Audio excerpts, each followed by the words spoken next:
Movie की शुरुआत में हम देखते हैं कि हेनरी कई सालों के बाद यूएस मिलिट्री में सर्व करके हांगकांग वापस आया है और वो अब अपना करियर एक टीचर के रूप में स्टार्ट करना चाहता है।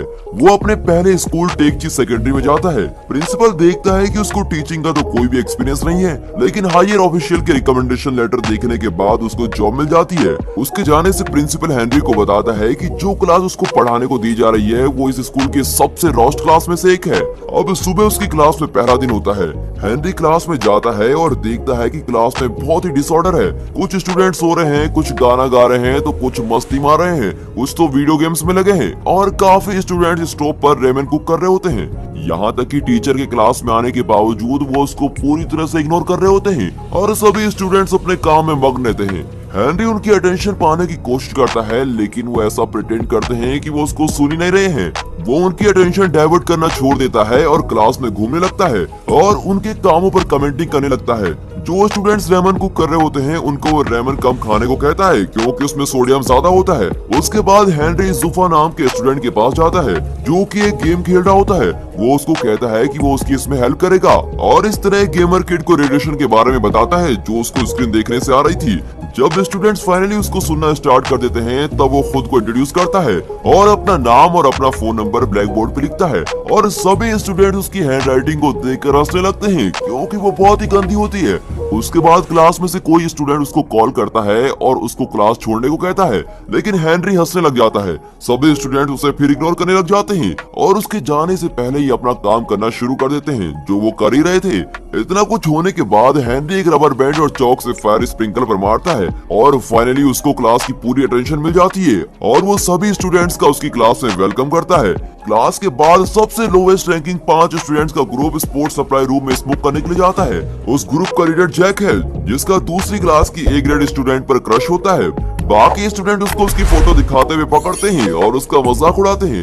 उस ग्रुप के स्टूडेंट्स स्कूल बास्केटबॉल टीम के रिच स्टूडेंट से विरोध करते हैं। वो सप्लाई रूम में आते हैं और जैक का मजाक उड़ाते हैं जैसे उड़ाया करते थे क्योंकि वो बहुत ही गरीब होता है। बाद में जैक और उसके साथी उन्हें बास्केटबॉल की प्रैक्टिस करते हुए देखते हैं। जैक ग्राउंड में बोतल फेंक देता है जिसकी वजह से टीम का लीडर गिर जाता है और वो ग्रुप हंसने लग जाता है, लेकिन उनकी इंग्लिश टीचर उनको पनिशमेंट दे देती है।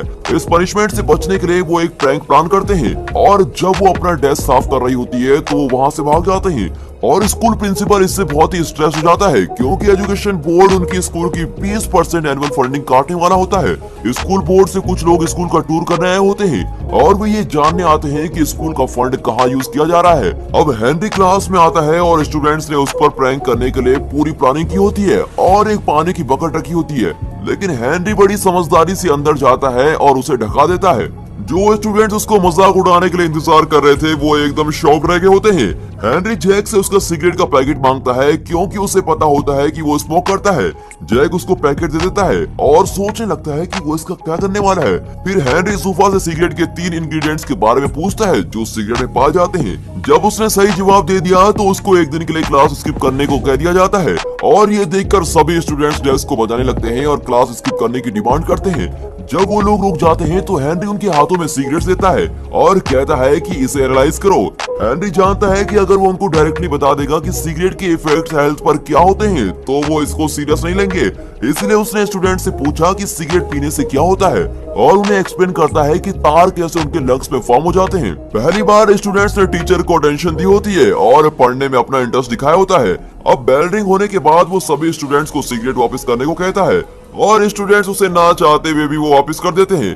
उसी दिन कैफेटेरिया में बास्केटबॉल का कैप्टन जैक के एक फ्रेंड ब्रूस को उसके पैरों पर गिरा देता है, जिसकी वजह से ग्रुप में बहस होना स्टार्ट हो जाती है और बाद में ये फाइट में बदल जाती है। वो एक दूसरे पर कूद रहे होते हैं और एक दूसरे पर टेबल फेंकते हैं और उस जगह को पूरी तरह से खराब कर देते हैं। बाद में हेनरी को बताया जाता है कि लड़ाई शुरू करने की वजह से उसकी क्लास के 5 स्टूडेंट्स को टेम्पररी सस्पेंड कर दिया गया है। हेनरी देखता है कि जैक अपने अपोनेंट के साथ हॉल के रास्ते में लड़ रहा है। हेनरी उसको हटाता है और शांत होने को कहता है। अब जैक स्कूल को ब्लेम करता है कि वो रिच किड्स को पनिशमेंट नहीं देता।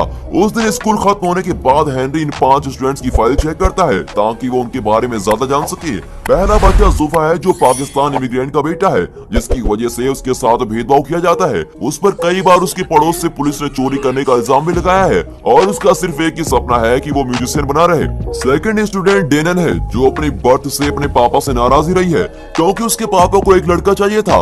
उसने पूरी जिंदगी अपने पापा से रिस्पेक्ट लेने में ही निकाल दी। उसने अपने बाल भी छोटे करवा लिए थे और कार से खेलना भी शुरू कर दिया था और लड़के की तरह जीना भी शुरू कर दिया था। फिर भी उसके पापा उसकी केयर नहीं करते थे और उसके छोटे भाई को प्रिंस की तरह ट्रीट करते थे। और उसके बाद दो भाई होते हैं, ब्रूस और क्रिस, जिनकी माँ उनको बचपन में ही किसी और के साथ भाग गई थी। इसकी वजह से उसके पापा ने शराब पीनी शुरू कर दी और उन दोनों भाइयों को एक दूसरे का सहारा था। ब्रूस ने रियलिटी से बचने के लिए खुद को वीडियो गेम्स का आदी बना लिया होता है और क्रिस ने ग्रोसरी स्टोर पर जाके पैसे कमाना शुरू कर दिया होता है। अब आखिर में हेनरी को जैक की फैमिली बैकग्राउंड के बारे में कोई इन्फॉर्मेशन नहीं मिलती। इस सीन में हम देखते हैं कि जैक एक रेस्टोरेंट में वेटर का काम करता है और वहाँ पर एक MMA बैटर्ड जानिंग रेस्टोरेंट में अपने बिजनेस पार्टनर के साथ आता है। जब जानिंग नहीं देख रहा होता है तब जैक उसका फैंसी लाइटर चुरा लेता है, लेकिन बेचारा पकड़ा जाता है। जानिंग के आदमी उसको खूब मारते हैं और उसकी आईडी चेक करते हैं। अब वो ये जान लेते हैं कि ये तो एक स्टूडेंट है और वो उसको कुछ पैसे दे देते हैं और उसको फूड डिलीवरी मैन की जॉब भी ऑफर करते हैं। हेनरी जूफा के घर जाता है और देखता है कि जूफा वहाँ से अपने पापा और साथियों से टिकट चुराकर भाग रहा होता है। पहले वो उसको भागने में हेल्प करता है, लेकिन ये पता लगने के बाद कि वो क्यों भाग रहा है, वो उसके पापा की साइड ले लेता है। उसके बाद वो और जूफा ब्रिज में जाते हैं। जूफा को मोटिवेट करने के लिए जो भी वो करना चाहता है वहाँ हेनरी स्ट्रीट के बैंड के साथ परफॉर्म करना स्टार्ट कर देता है। थोड़ी देर बाद जूफा भी उसको ज्वाइन कर लेता है और पहली बार स्कूल में बुलिड होने के बाद लोगों के सामने गाता है। ब्रूस और क्रिस के पापा घर लेट आते हैं और उनको स्टोर से बियर लाने को बोलते हैं। जब वो मना कर देते हैं तो उन पर वो चिल्लाता है और उनको घर से बाहर जाने को बोलता है। और अगले दिन हेनरी उनके पापा से मिलता है और उन्हें उनके बच्चों के लिए रिहैब जाने को कहता है। डेनर के पापा उसके लिए मेकअप बैग लेकर आते हैं और उससे कहते हैं कि लड़कियों की तरह रिएक्ट करो, लेकिन डेनर उस पर हमेशा की तरह बहुत ही गुस्सा हो जाती है क्योंकि इसको हमेशा ऐसा फील करवाया जाता है कि वो अच्छी नहीं है। वो सारा मेकअप अपने छोटे भाई को लगा लेती है और वहाँ से कार की कीज लेकर भाग जाती है। वो ड्राइव करने ही वाली होती है कि हेनरी उसको रोक लेता है और कहता है कि लाइसेंस के बिना ड्राइव करना बिल्कुल इलीगल है और वो उसका कोई अल्टरनेटिव देता है। इसके चलते ही वो गो कार्ट रेस में हिस्सा ले लेती है और हेनरी उसके पापा को भी इनवाइट करता है और उसको रेस में जाने को कहता है। वो दोनों रेस के दौरान एक दूसरे को कोई दया नहीं दिखाते और एंड में दोनों ट्रैक के बाहर आ जाते हैं। वैसे ही डेनन की गो कार्ट को एक व्हीकल हिट कर देती है, लेकिन वो अंदर से बच जाती है। इस बात से अनजान कि उसकी बेटी बच गई है, उसके पापा उसके मरने का शौक बनाते हैं। डेनन के पापा रियलाइज करते हैं कि वो उसको प्यार करते हैं और उसको गले भी लगा लेते हैं। अगले दिन स्कूल में ब्रूस और क्रिस एक ग्रुप के साथ रिहैबिलिटेशन सेंटर में एक रिकवरी अल्कोहलिक का इंटरव्यू लेने जाते हैं। वो सरप्राइज हो जाता है क्योंकि जिसका वो इंटरव्यू लेने आया है वो उसके पापा है। स्टूडेंट्स उससे पूछते हैं कि उसने ड्रिंक करना कैसे स्टार्ट किया। वो आदमी कहता है कि वो अपनी वाइफ से बहुत ही प्यार करता था, लेकिन वो उसको उसकी जिंदगी के सबसे कमजोर वक्त में छोड़ के चली गई और उसने ड्रिंक करना फिर शुरू कर दिया। और वो ये भी भूल गया कि उसके दो बच्चे भी हैं जिनकी केयर करनी थी। वो आदमी ये नहीं बताता कि वो दोनों बच्चे ब्रूस और क्रिस ही हैं, पर वो उनसे माफी मांगता है। आखिर में दोनों भाई रो रहे होते हैं कहीं और जैक ने बैटर जेनी के लिए काम करना शुरू कर दिया होता है। वो जैक को काफी ज्यादा पैसे भी ऑफर करता है कि अगली गेम में फाइटर्स को ड्रिंक में ड्रग्स मिला के देना। जैक ये नहीं करना चाहता था, लेकिन उसको ऑफर एक्सेप्ट करने के लिए फोर्स किया जाता है। फाइटिंग के दिन जेनिक अपने फाइटर को स्पॉन्सर करता है और उसके हारने पे पैसे लगाता है। जैक उसको ड्रिंक्स में ड्रग डालता है, लेकिन पकड़ा जाता है। अब इससे पहले कि वो जेनिक पर इल्जाम लगाए उससे मारना शुरू कर देते हैं और लॉकर में बंद कर देते हैं। थोड़ी देर में हेनरी वहाँ पर आता है, तभी एक आदमी उसको वहाँ से जाने के लिए कहता है, लेकिन जैक लॉकर से हेल्प करके चिल्लाता है। अब ये जानने के बाद कि वो ट्रैप्ड हो चुका है, हेनरी उन पर अटैक करता है और उन पर भारी पड़ जाता है। जब फाइटर्स आगे बढ़ते हैं तो वो और तेज हो जाते हैं, लेकिन वो उनके अटैक से बच जाता है। आखिर में हेनरी उनके बेस्ट फाइटर को हरा देता है जो थोड़ी देर बाद लड़ने वाला था। अब इस सीन में वो लोग हॉस्पिटल में है। यहाँ हेनरी अपने जख्मों पर दवाई लगा रहा है। जैक जेनी की सच्चाई बताने की कोशिश करता है, लेकिन उसको चुप करवा दिया जाता है। अब टीवी पर न्यूज दिखाई जाती है कि हेनरी ने अपने स्टूडेंट को बचाने के लिए एक प्रोफेशनल फाइटर को मार दिया।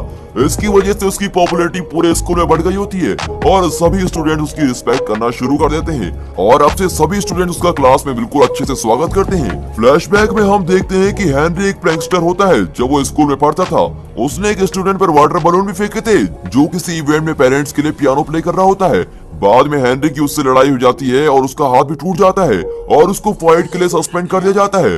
उसी दिन स्टूडेंट्स हेनरी को अटेंशन देना शुरू कर देते हैं जब वो पढ़ा रहा होता है और अपने आने वाले कॉलेज एंट्रेंस के लिए काफी मेहनत करते हैं। ब्रूस के सिवा सभी स्टूडेंट्स अच्छा कर रहे होते हैं। ब्रूस को गोलियों की एडिक्शन हो गई होती है। ये पता चलता है कि जब क्रिस घर की प्रॉब्लम्स को इग्नोर करने के लिए वीडियो गेम्स का सहारा लेता है तो वहीं ब्रूस ड्रग्स लेना शुरू कर देता है क्योंकि वो स्टडी में फोकस नहीं कर पा रहा था। इसीलिए उसका मॉक एंट्रेंस टेस्ट भी बहुत बुरा हुआ। हेनरी उसको प्रॉमिस करता है कि वो उसकी हेल्प करेगा, लेकिन ब्रूस वक्त के साथ और भी डिप्रेस होता चला जाता है और वो घर की बालकनी से जंप कर देता है और वो जल्दी से हॉस्पिटल जाता है, लेकिन वो कोमा में चला जाता है। मीडिया इस बात को उछालती है और ब्रूस के मरने का ब्लेम स्कूल और हेनरी पर डाल देती है। कुछ ऑफिशियल्स एजुकेशन बोर्ड से हेनरी का इंटरव्यू लेते हैं और उसका टीचिंग का लाइसेंस वापस ले लेते हैं। जब वो अपने बैग पैक कर रहा होता है और स्कूल छोड़ के जाने वाला होता है तो सभी स्टूडेंट उसके पीछे आ जाते हैं और उसको रोकने लगते हैं। हेनरी के जाने से उन सभी का दिल टूट जाता है और वो जानते हैं कि अगर वो अपने अपकमिंग टेस्ट में अच्छा करेंगे तो उसको प्राउड फील होगा। अब उसकी रिस्पेक्ट करने के लिए वो लोग उसी दिन से बहुत ज्यादा पढ़ने लगते हैं ताकि वो एजुकेशन बोर्ड को बता सके कि हेनरी एक बहुत ही अच्छा टीचर है। अब टेस्ट के दिन जैक और बाकी सभी स्टूडेंट्स को हेनरी की तरफ से एक मैसेज आता है कि वो उनसे एग्जाम के 1 घंटे पहले स्कूल में सभी से मिलना चाहता है। जब सभी स्टूडेंट्स स्कूल में इकट्ठा हो जाते हैं तो उन्हें पता चलता है कि ये सब जॉनी का प्लान था कि वो सब स्कूल में फंस जाएं और एग्जामिनेशन हॉल में टाइम से न पहुंच पाए। उसने ये हेनरी को सबक सिखाने के लिए किया था। थोड़ी देर बाद हेनरी स्कूल पहुंचता है और उसको जॉनी के प्लान के बारे में सब पता चलता है। वो सभी स्टूडेंट्स को वहां से फ्री करता है और जॉनी के सभी लोगों से लड़ता है ताकि वो स्टूडेंट को कोई भी नुकसान न पहुंचा सके। वो वहां से छिपकर भाग जाते हैं और जल्दी एग्जामिनेशन हॉल की तरफ चले जाते हैं, जबकि हेनरी जॉनी से लड़ाई कर रहा होता है। जब वो लड़ाई कर ही रहे होते हैं तो जॉनी उसे बताता है कि वो वही लड़का है जिस पर उसने वाटर बलून्स फेंके थे जब वो छोटा था और हेनरी की वजह से ही उसका हाथ टूटा था, जिसकी वजह से वो किसी भी बड़े म्यूजिक कंपटीशन में पार्टिसिपेट नहीं कर पाया। अब उस इंसिडेंट के बाद से उसने कभी भी पियानो को टच नहीं किया होता है और वो हेनरी को उसके सपने बर्बाद करने के लिए ब्लेम करता है। हेनरी उसको रीजन बताने की कोशिश करता है लेकिन वो उस पर दोबारा अटैक कर देता है। अब वो दोनों नाइफ लेकर लड़ रहे होते हैं। आखिर में हेनरी को मौका मिलता है कि वो जैनी को मार दे, लेकिन वो ऐसा नहीं करता। हेनरी ने जो भी बचपन में किया था उसके लिए उससे माफी मांगता है और वहां से चला जाता है। स्टूडेंट्स एग्जामिनेशन हॉल में पहुंच जाते हैं और अपना टेस्ट कंप्लीट कर देते हैं और कुछ हफ्तों बाद वो सब अच्छे नंबर से पास भी हो जाते हैं। जॉनी भी दोबारा पियानो चलाना शुरू कर देता है, लेकिन उसको बहुत ज्यादा प्रैक्टिस की जरूरत होती है क्योंकि वो पहले जैसे तो बजा नहीं पाएगा ना। अब ब्रूस भी जल्दी रिकवर होता है और वो प्रॉमिस करता है कि वो नेक्स्ट ईयर के एंट्रेंस टेस्ट देगा। स्कूल के प्रिंसिपल भी बहुत खुश होते हैं क्योंकि बोर्ड ने उनको 20% बोनस फंड देने का डिसाइड किया होता है क्योंकि सभी स्टूडेंट्स ने एंट्रेंस टेस्ट में काफी अच्छा किया होता है। हेनरी वापस आता है और अपने दूसरे बैच पर फिर फायर स्प्रिंकल की ट्रिक करता है और यहाँ पर ये मूवी खत्म होती है। And finally thanks for watching. It's not a game, it's a rich game.